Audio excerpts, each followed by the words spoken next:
High everyone, welcome to learn with Sumit. আশা করি আপনারা সবাই ভালো আছেন। আজকে আমি মডার্ন জাভাস্ক্রিপ্টের বিভিন্ন ইম্পর্টেন্ট সিনট্যাক্স অ্যান্ড ফিচার্স নিয়ে একটা ক্র্যাশ কোর্স চালু করছি। মূলত এটা হবে সিরিজ অফ টিউটোরিয়ালস। আমি আমার ইউটিউব চ্যানেলে ক্র্যাশ কোর্স মডার্ন জাভাস্ক্রিপ্ট সিনট্যাক্সেস নামে একটা প্লেলিস্ট তৈরি করে দিয়েছি।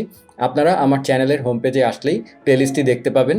এছাড়া এই ভিডিওটির ডেসক্রিপশনেও আমি প্লেলিস্টটির লিঙ্ক দিয়ে দিব। আমি আমার চ্যানেলে এর আগে জাভাস্ক্রিপ্টের ইম্পর্টেন্ট কনসেপচুয়াল ব্যাপারগুলো এক্সপ্লেন করেছি। এই সিরিজটা চালু করার কারণ হচ্ছে আপনারা সবাই মডার্ন জাভাস্ক্রিপ্ট লাইব্রেরি এবং ফ্রেমওয়ার্ক নিয়ে কাজ করতে চান। কেউ React.js, কেউ Vue.js অথবা কেউ Angular.js নিয়ে কাজ করতে চান। এগুলো ছাড়াও জাভাস্ক্রিপ্টের অসংখ্য মডার্ন ফ্রেমওয়ার্ক অ্যান্ড লাইব্রেরিজ আছে। যেটা নিয়েই কাজ করেন না কেন, মডার্ন জাভাস্ক্রিপ্টের বিভিন্ন ফিচার্সগুলো আপনাকে জানতেই হবে এবং সেগুলো ইউজ করতে হবে। যদি আপনি সার্ভার সাইডে Node.js ইউজ করতে চান তাহলেও এই জিনিসগুলো মাস্ট। এই প্লেলিস্টে আমি এরকম ফিচার্সগুলোই দেখাবো।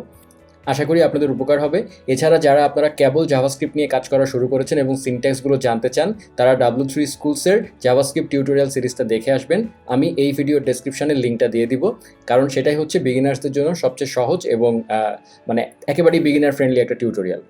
সেটা শেষ করে আসার পরে যদি আপনারা আমার এই প্লেলিস্টের ভিডিওগুলো দেখতে থাকেন, তাহলে আশা করি জাভাস্ক্রিপ্টের মোটামুটি সব কিছুই কাভার হয়ে যাবে।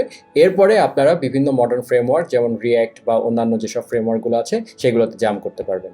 তো চলুন সময় নষ্ট না করে শুরু করি।